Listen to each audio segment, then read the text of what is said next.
Bayangin kalian lagi duduk manis di kursi kereta cepat. Pendingin ruangan nyala, kursinya empuk, ada colokan buat ngecharge HP. Enak banget kan? Tapi tiba-tiba, dari gerbong depan kedengeran suara teriakan. Keras banget. Orang-orang mulai panik. Ada yang lari, ada yang nutup telinga, ada juga yang sok tenang sambil pura-pura scroll Instagram. Padahal tangannya gemeteran. Lalu muncul satu penumpang. Jalannya sempoyongan, kepalanya miring kayak abis latihan breakdance gagal. Orang-orang mikir dia mabuk. Tapi ternyata, klik! Lehernya patah ke samping, matanya kosong, mulutnya berlumuran darah. Dan dalam beberapa detik, kereta yang harusnya jadi transportasi paling aman di Korea Selatan berubah jadi kereta maut. Pertanyaan buat kalian, kalau kebetulan kalian ada di gerbong itu, apa yang bakal kalian lakuin? Ikutan lari, bersembunyi di toilet, atau pura-pura jadi zombie biar nggak digigit? Yup, inilah kisah menegangkan Train to Busan 2016, film zombie paling populer yang bikin jantung copot, sekaligus bikin nangis. Dan kalian lagi ada di Recap Santai, tempat kita ngebedah alur cerita film dengan cara seru dan dramatis. Film ini nggak langsung mulai di kereta. Kita dibawa dulu ke jalan tol di luar kota Seoul. Ada sebuah truk besar yang harus melewati pos pemeriksaan karantina. Suasana agak aneh. Jalanan sepi, tentara berjaga di pinggir jalan, semua orang dicek ketat. Sopir truk kesel, ngedumel, karena katanya karantina ini cuma bikin ribet. Dia nggak peduli, yang penting bisa nganterin barangnya. Tapi begitu keluar dari pos, brak! Dia nabrak sesuatu di jalan. Seekor rusa. Badannya ringsek, berdarah. Si sopir turun, lihat sebentar, terus pergi lagi. Dan inilah yang bikin bulu kuduk merinding. Rusa yang mati itu pelan-pelan bangun lagi. Matanya putih, kakinya patah, tapi dia berdiri kayak nggak ada apa-apa. Nah, dari sini kita udah dikasih kode. Ada wabah aneh yang lagi menyebar. Kita kemudian kenalan sama tokoh utama kita, Seoku. Dia manajer investasi. Dari luar kelihatan sukses banget. Jas rapi, kantor gede, main saham, duit banyak. Tapi ada satu masalah. Dia terlalu sibuk sampai lupa jadi manusia. Bahkan di rumahnya aja, dia lebih peduli sama laporan saham daripada ulang tahun anaknya. Anaknya Suan, masih kecil, polos, tapi hatinya lembut. Hari itu ulang tahunnya. Dia berharap bisa ngabisin waktu bareng ayahnya. Tapi Seoku malah beliin hadiah game konsol yang ternyata udah pernah dia kasih sebelumnya. Kebayang nggak? Ulang tahun, dikasih kado, tapi ternyata itu hadiah sisa stok gudang. Kalau anak-anak sekarang mungkin bilang, ya ini mah giveaway dagal, Pak. Suan kecewa. Dia nggak minta barang mahal.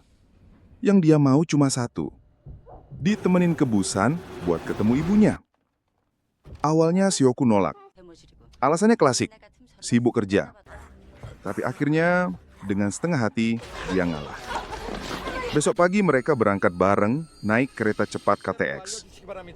Dan disinilah perjalanan mereka dimulai. Dari Seoul ke Busan. Harusnya cuma 2 jam. Tapi dalam 2 jam itu, dunia mereka bakal jungkir balik. Pas kereta mau berangkat, seorang penumpang misterius berhasil masuk. Bajunya sobek, tangannya luka, wajahnya pucat. Dia sembunyi di pojokan, gak ada yang peduli. Dan kita semua tahu, dialah yang bakal bikin neraka di atas rel dimulai. Kereta KTX melaju kencang meninggalkan Seoul. Di luar jendela, gedung-gedung tinggi makin lama makin hilang, digantikan pemandangan pedesaan Korea. Di dalam gerbong, penumpang masih santai. Ada yang tidur dengan kepala nempel di jendela. Ada yang sibuk main HP. Ada yang ngemil bento. Semua tampak biasa-biasa aja. Tapi, di gerbong belakang, suasananya jauh berbeda. Penumpang misterius tadi, perempuan dengan luka di kakinya, duduk meringkuk. Nafasnya terengah-engah. Wajahnya pucat, tangannya terus gemetar. Dia coba nahan teriak, tapi tubuhnya kejang-kejang. bajunya basah keringat. Orang-orang di sekitar nggak nyadar, sibuk dengan urusan masing-masing. Satu-satunya yang perhatiin cuma pramugari. Itu pun sambil setengah takut, setengah bingung. Dan dalam sekejap, perempuan itu jatuh ke lantai. Tubuhnya menggeliat, matanya berputar putih. Dari mulutnya keluar suara, setengah erangan, setengah teriakan. Pramugari panik, langsung teriak minta tolong, tapi terlambat. Perempuan itu tiba-tiba geletak.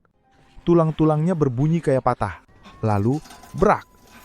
Dia loncat berdiri, matanya kosong, dan langsung nyergap pramugari di depannya.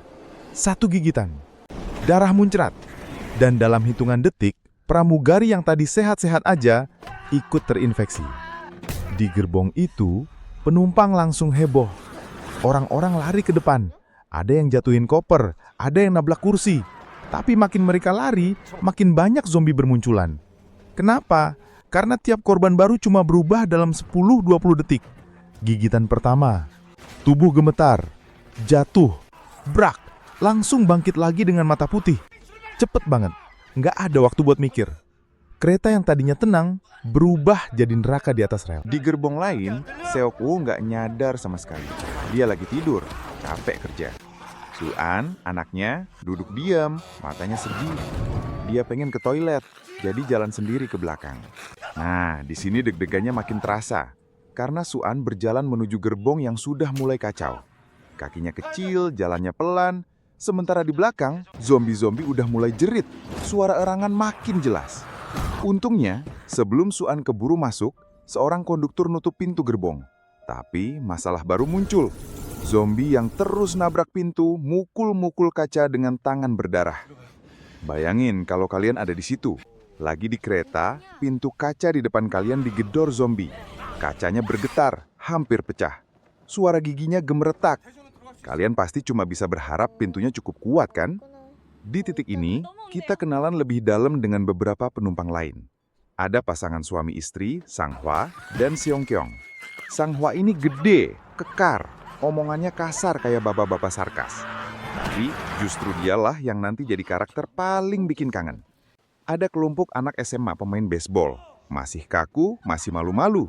Salah satunya naksir cewek manis yang ikut bareng mereka. Dan tentu saja, ada si pengusaha egois Yeon-suk. Dari awal udah kelihatan. Jas rapi, gaya sombong, omongannya nyebelin. Tipe orang yang kalau ada bencana, pasti mikirin dirinya sendiri dulu. Kalau kalian perhatiin, di antara semua penumpang itu, selalu ada tipe kayak Sang-hwa. Nyebelin tapi baik. Ada juga tipe Yeon-suk, sok penting padahal cuma modal jas. Nah, coba deh bayangin di kehidupan sehari-hari kalian, siapa yang kira-kira cocok jadi Yeon-suk? Kembali ke kereta. Dalam hitungan menit, zombie udah berhasil tembus beberapa gerbong. Orang-orang teriak, ada yang keburu masuk ke toilet, ada yang sembunyi di bawah kursi. Suasana panik total. Seokwo akhirnya kebangun karena suara ribut. Dia panik, langsung cari Suan.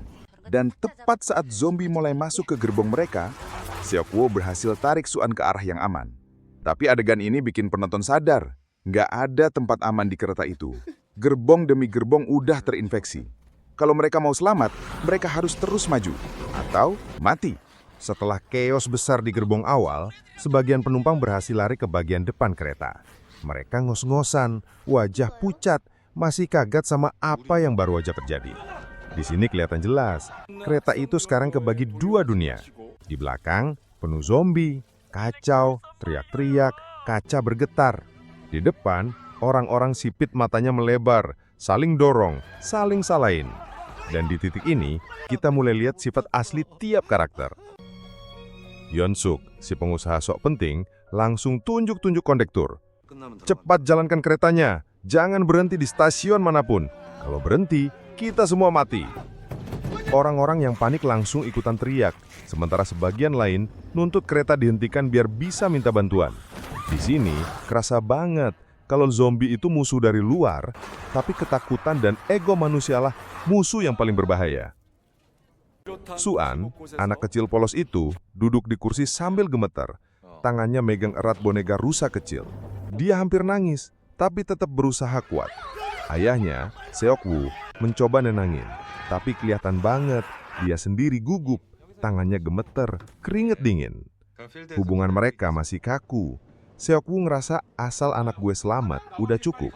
Tapi Suan butuh lebih dari itu. Butuh pelukan, butuh kata-kata lembut. Dan di tengah kengerian itu, Suan bilang pelan, "Apa? Orang-orang itu pasti punya keluarga juga. Kenapa kita nggak nolong mereka?" Kalimat polos itu bikin Seokwoo kaget, tapi juga nyentil banget. Bahkan di tengah bencana, anak kecil ini masih mikirin orang lain. Lalu, kamera pindah ke gerbong toilet. Ternyata ada 2 orang terjebak. Seongkyong, istri Sanghwa yang lagi hamil besar, dan 2 anak SMA yang kepisah dari teman-temannya. Zombie makin banyak di belakang. Pintu udah hampir jebol. Mereka ketakutan gak bisa lari. Sementara di gerbong depan, Seokwoo akhirnya sadar kalau dia pengen selamat bareng anaknya. Dia juga harus nolong orang lain. Dia nggak bisa egois terus. Maka dimulailah misi paling nekat, menyelamatkan orang-orang yang kepisah di belakang. Disinilah plot twist mini mulai jalan. Karena kita kira semuanya udah aman di gerbong depan, ternyata masih ada orang-orang kesangkut di belakang. Dan yang paling gila, untuk nolong mereka, Seokwoo, Sanghwa, dan si pemain baseball harus jalan balik, lawan arus, ke gerbong yang penuh zombie. Kebayang nggak? Orang waras pasti lari ke depan, jauh dari zombie. Tapi mereka malah balik ke belakang. Itu ibarat lo udah selamat keluar dari rumah kebakaran, terus lo bilang, gue balik lagi deh, kayaknya charger gue ketinggalan. Cuma bedanya, yang ketinggalan di sini bukan charger, tapi nyawa orang. Perjalanan penyelamatan ini luar biasa tegang. Mereka masuk ke gerbong demi gerbong. Di setiap kursi, zombie berdiri kaku, matanya kosong, suasana hening, cuma suara kereta berderak. Mereka harus jalan pelan, ngendap-ngendap kayak main game stealth. Satu suara keras aja bisa bikin zombie ngamuk, deg-degan banget. Sampai akhirnya, boom, ada satu zombie nyadar, lalu semuanya ngamuk bareng-bareng. Disinilah kerjasama mereka diuji. Sanghwa, si bapak sarkas kaki kuat, literally jadi tank. Dia pukul zombie pakai tangan kosong, teriak sambil maki-maki. Baseball boy ngibasin tongkat dengan sekuat tenaga. Dan Seokwoo, dia masih kaku, tapi demi anaknya dia terpaksa ikutan bertarung. Setelah babak belur, mereka akhirnya berhasil nyampe ke gerbong tempat Seongkyong dan anak-anak SMA terjebak. Ketegangan memuncak ketika pintu gerbong hampir jebol. Zombie udah mulai masuk, tangan-tangan berdarah menjulur. Tapi tepat sebelum semuanya hancur, brak. Pintu berhasil ditutup dari dalam dan mereka selamat. Untuk sementara. Tapi masalah baru muncul. Bagaimana caranya mereka balik ke gerbong depan, melewati puluhan zombie lagi? Dan di titik ini, penonton sadar, petualangan mereka baru aja dimulai. Gerbong demi gerbong berhasil mereka lewati. Nafas ngos-ngosan, keringat bercucuran, baju udah penuh darah zombie. Tapi, perjuangan mereka belum selesai. Karena untuk kembali ke gerbong depan, mereka harus melewati puluhan zombie lagi. Dan disinilah, setiap langkah terasa kayak tarikan nafas terakhir. Misi gila menembus gerbong zombie. Mereka mulai jalan balik. Sanghwa di depan, jadi perisai hidup. Mukanya penuh luka, tapi matanya menyala penuh tekad. Seokwoo di tengah, jagain Suan biar tetap selamat. Baseball boy di belakang ngibasin tongkat sambil tatapan kosong campur putus asa. Setiap gerbong kayak neraka kecil. Kursi penuh zombie yang ngorok pelan. Begitu suara kecil aja muncul, brak! Satu zombie sadar, langsung serangan beruntun. Mereka terpaksa lawan, pukul, banting, bahkan injak kepala zombie supaya bisa lolos. Suasana chaos banget. Dan jujur aja, kalau lu ada di situ, pasti udah nyerah. Korban pertama. Di tengah perjalanan, Sanghwa mulai kelihatan kewalahan. Dia terus maju, pukul zombie satu-satu, sambil dorong pintu biar yang lain bisa lari duluan. Istrinya Seongkyong teriak panik dari jauh. "Opa, cepat!" Tapi Sanghwa justru senyum tipis. Lalu dorong pintu dengan tenaga terakhir. Tangannya digigit zombie, tapi dia tahan. Dia maki-maki sambil ketawa getir. "Jaga istri gue! Jaga anak gue!" Adegan ini bikin penonton hening. Karena dia sadar ini akhir buat dirinya. Seongkyong nangis histeris, sementara Suan nutup wajah pakai boneka kecilnya. Dan tepat sebelum pintu ketutup rapat, Sanghua lengap ditelan gerombolan zombie. Di titik ini, kita kehilangan salah satu karakter paling badass sekaligus paling manusiawi. Seolah film mau bilang, dalam dunia kayak gini, yang baik hati justru sering jadi korban pertama. Harapan di depan, ego di gerbong. Rombongan yang tersisa akhirnya nyampe ke gerbong depan. Mereka udah setengah mati, luka di mana-mana. Tapi apa yang mereka temui? Gerbong depan penuh orang-orang yang selamat yang dipimpin si pengusaha egois Yeon-suk. Alih-alih nolong, Yeon-suk malah teriak, "Jangan buka pintunya, mereka mungkin sudah terinfeksi." Orang-orang yang ketakutan langsung ikutan. "Iya, jangan buka, usir mereka." Padahal jelas-jelas Seoku dan yang lain masih manusia. Inilah titik paling bikin gregetan. Zombie itu serem, iya, tapi ketakutan buta manusia lebih serem lagi. Di sini, penonton pengen banget nyekek Yeon-suk. Kalau ada voting buat karakter paling nyebelin, Yeon-suk pasti menang mutlak. Tanpa kampanye, tanpa baliho, tanpa orasi. Murni karena kelakuannya nyebelin banget. 4. Konfrontasi emosional. Rombongan Seokhu dipaksa masuk ke gerbong kecil, dikunci dari luar. Seolah mereka itu sampah, padahal baru aja nyelamatin banyak orang. Di dalam gerbong, suasana hening.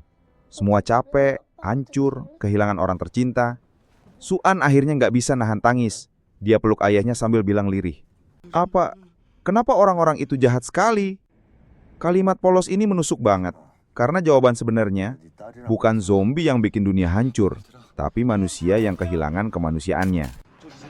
Dan karma datang lebih cepat dari yang kita kira. Di gerbong depan, Yeon-suk masih sibuk nyalahin orang lain. Tapi di balik semua kepanikan, satu zombie berhasil nyusup. Hanya butuh beberapa detik, lalu seluruh gerbong itu jadi lautan darah. Teriakan menggema, orang-orang berebut lari, saling injuk, saling dorong. Ironisnya, orang-orang yang tadi sok murni dan bersih justru jadi korban paling cepat. Yeon-suk, dia tentu nggak langsung mati, karena film ini tahu penonton pengen lihat dia lebih lama. Dia berhasil kabur, ninggalin orang lain. Lagi-lagi, bukti kalau pengecut justru sering paling awet. Kereta kini semakin sepi. Dari ratusan penumpang, hanya segelintir yang bertahan. Seokhu, Suan, Seongkyong, dan Baseball Boy. Mereka duduk terdiam menatap jendela yang dipenuhi pemandangan kota kacau balau. Asap, api, zombie merajalela di jalanan. Suara siaran radio terdengar samar. Korea dalam kondisi darurat. Jangan panik, cari tempat berlindung terdekat. Tapi di hati penonton, kita tahu belum ada yang benar-benar aman. Dan pertanyaan besar muncul. Apakah kereta ini benar-benar bisa membawa mereka ke tempat selamat? Atau justru setiap stasiun hanyalah jebakan baru? Yang jelas, bencana ini belum selesai. Malah baru mau menuju titik paling menggetarkan. Kereta terus melaju, tapi perjalanan ini udah nggak sama lagi. Dari ratusan penumpang, yang tersisa hanya segelintir. Seokhu, Suan, ibu hamil Seokeng, dan si pemuda baseball. Mereka duduk terdiam, wajah pucat, mata kosong. Suara roda kereta di rel jadi satu-satunya irama yang mengingatkan kalau mereka masih hidup. Tapi semua tahu, badai terakhir belum datang. Stasiun penuh neraka. Kereta akhirnya berhenti di satu stasiun yang porak-poranda. Api berkobar di mana-mana, suara sirene meraung, dan jalanan dipenuhi mayat serta zombie yang berkeliaran bebas. Mereka turun dengan hati-hati. Langkah kecil, napas tertahan, seolah setiap detik bisa jadi akhir. Tapi, justru di saat genting, Baseball Boy kehilangan fokus. Dia lihat pacarnya yang udah jadi zombie berdiri lemas di antara gerombolan. Rasa cinta bikin dia nggak tega dan akhirnya dia kena gigit. Dengan tatapan terakhir penuh kesedihan, dia biarin dirinya ditelan. Karakter muda itu gugur dan penonton cuma bisa geleng kepala. Di dunia kiamat zombie, perasaan cinta bisa jadi kelemahan paling fatal. Perjalanan terakhir di kereta. Yang tersisa tinggal 3 orang. Seokhu, Suan, dan Seongkeng. Mereka naik ke lokomotif depan berharap bisa kabur. Tapi, nasib belum selesai main-main sama mereka. Di sana ternyata masih ada si brengsek Yeon-suk. Dengan wajah kotor penuh darah, dia udah setengah jadi zombie. Tangannya bergetar, matanya kosong, tapi mulutnya masih sempat nyalahin orang lain. "Aku cuma mau pulang, ibuku menunggu di Busan," Semua ini bukan salahku. Ucapan itu bikin kita miris sekaligus muak. Karena sampai detik terakhir, dia masih jadi simbol manusia egois yang gak pernah sadar kesalahannya. Pertarungan di lokomotif. Yeonsuk yang udah separuh zombie langsung menyerang. Seok-woo berusaha nahan. Mereka berkelahi di kabin lokomotif yang sempit. Pegangan besi patah, kaca pecah, suara mesin meraung. Suan nangis histeris, Seongkeng teriak minta Seok-woo kabur. Pertarungan berlangsung brutal sampai akhirnya Yeonsuk berhasil ngigit tangan Seok-woo. Seok-woo dorong dia keluar, biarin tubuhnya terseret di rel, hancur di lundas kereta. Tapi semua udah terlambat. Luka di tangannya nggak bisa disembuhkan. Dia udah terinfeksi. Perpisahan mengharukan. Seok-woo tahu waktunya tinggal sebentar. Dia kunci kabin biar kereta tetap jalan otomatis menuju Busan. Lalu dia lihat Suan, anak kecil yang dari awal film selalu kesepian karena ayahnya sibuk kerja. Sekarang, di detik terakhir, justru kedekatan mereka paling terasa. Suan nangis kencang meluk ayahnya sambil teriak, "Apa jangan pergi, aku nggak mau sendirian." Seok-woo beretut, usap rambutnya dan dengan suara bergetar bilang, "Maafkan ayah, karena terlalu lama baru sadar. Ayah sayang kamu lebih dari apapun di dunia ini." Kalimat sederhana tapi inilah inti emosional film Train to Busan. Seorang ayah yang akhirnya belajar arti keluarga tepat sebelum dia harus pergi. 5. Lompat ke gelap. Kereta melaju kencang, angin berdesir, waktu makin menipis. Seok-woo pelan-pelan jalan ke ujung lokomotif. Tangan mulai kaku, wajah pucat. Suara Suan makin kencang. "Apa? Jangan! Jangan tinggalkan aku!" Seongkyong sampai harus nahan tubuh Suan supaya nggak lari nyusul. Dan di detik terakhir, Seok-woo berdiri di ujung kereta, tersenyum kecil mengingat masa ketika pertama kali gendong Suan waktu bayi. Senyum itu berubah jadi tangis lirih. Lalu, dia lepaskan pegangan. Tubuhnya jatuh ke rel, menghilang ke dalam kegelapan. Momen ini bikin penonton satu bioskop nangis berjamaah. Karena kehilangan terbesar bukan dari gigitan zombie, tapi dari perpisahan orang yang paling dicintai. 6. Cahaya di ujung terowongan. Kereta akhirnya sampai di terowongan menuju Busan.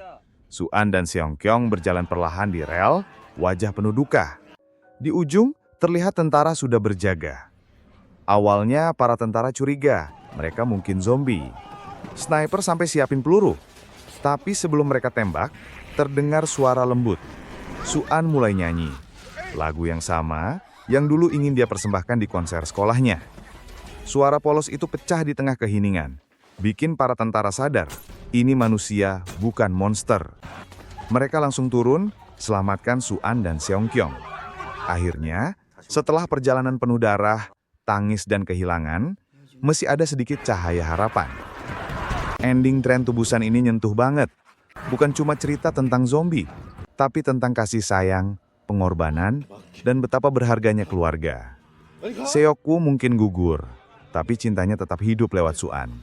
Dan buat kita yang nonton, rasanya kayak dia ngajarin, di dunia yang kejam, jangan pernah ilangin kemanusiaan. Dan begitulah akhir perjalanan kereta menuju Busan. Film yang dari awal bikin kita tegang, ngos-ngosan, sampai akhirnya bikin kita mewek juga. Tapi sebenarnya, film ini nyentil banyak hal. Tentang keluarga, tentang keegoisan manusia, dan tentang bagaimana di tengah bencana, sisi asli manusia baru kelihatan. Kalau dipikir-pikir, karakter Seok-woo ini relate banget sama banyak orang tua modern. Sibuk kerja, lupa sama anak, sampai akhirnya sadar pas udah terlambat. Jujur aja, di bagian perpisahan dia sama Suan, gue juga sempat ngerasa kayak, aduh, mata gue kok basah ya. Padahal tadi kita nonton zombie lari-larian mengutal. Ujungnya malah nangis. Nah, sekarang gue pengen tanya ke kalian. Kalau kalian ada di posisi Seok-woo, kira-kira berani nggak ngelawan zombie demi selamatin anak kalian? Atau justru bakal kabur sendirian, kayak si Yeonsuk yang egois itu? Tulis jawaban kalian di kolom komentar. Gue bakal baca satu-satu karena seru banget kalau kita bisa diskusiin hal itu. Dan jangan lupa untuk like dan subscribe. Dan nyalain loncengnya, biar nggak ketinggalan recap film seru lainnya. Karena ke depan, kita bakal bahas banyak film dengan cerita gila-gilaan. Mulai dari horor, thriller, sampai action yang penuh plot twist. Oke, segitu dulu untuk hari ini. Terima kasih udah nemenin perjalanan panjang kita di kereta ini. Sampai ketemu lagi di alur cerita film berikutnya. Dan ingat, kalau kalian naik kereta ke Busan, pastiin dulu penumpangnya masih manusia.